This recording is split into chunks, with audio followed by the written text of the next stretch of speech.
Well, the original postponement happened long before any of us qualified. So the year's postponements honestly was, in a way, a blessing in disguise because it gave us time to train and kind of catch up with the field, when a lot of people couldn't train. And I think all of us gained from that.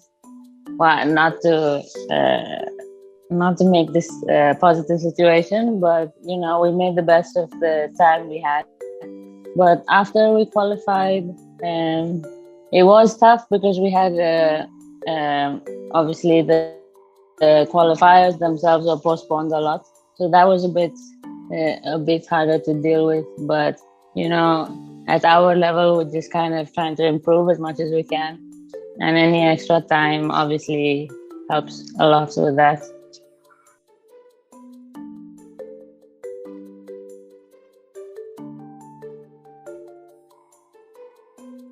Well, over a year off that we had, we spent a lot of time speaking with the psychologist and the nutritionist also.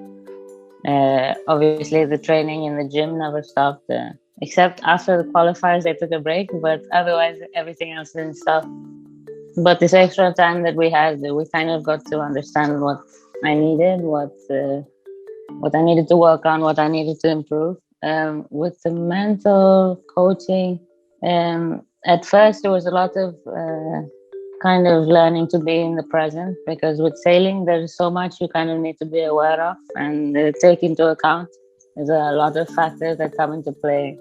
There's you and your boat and making your boat go fast, and then there is the wind, the conditions, the water currents, and then you put in 50 other boats, and there's a fleet also to race. So it's very easy to get distracted. It's very easy to get overwhelmed, which for me was a big problem for a long time. So learning to deal with that has been, I'm still learning to deal with it. We had an event last 2 weeks ago, which I really struggled with because we haven't raced in so long. Uh, the only downside to all the postponement was a lot of events were postponed, so we didn't get a lot of training with that. But yeah, now it's it's become kind of visualizing what I want it to be, what I want things to look like, and kind of making that come to life.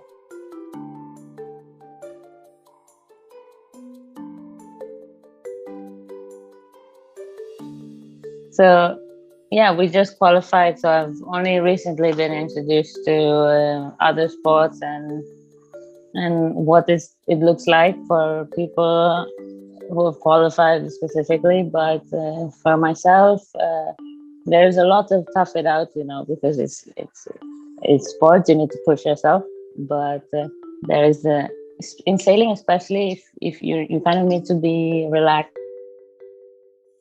and aware and very present and very open to your surroundings because you kind of need to find the wind before everyone else sees it. So it's quite vital to be excited to be sailing all the time. You can't just, it's not a sprint, you can't just try to push 100% and expect to win because it's not that at all. So it's in our sport, it's quite common for people to understand that it's a lot more, and you do need to train that. Most of the top girls are working with psychologists, and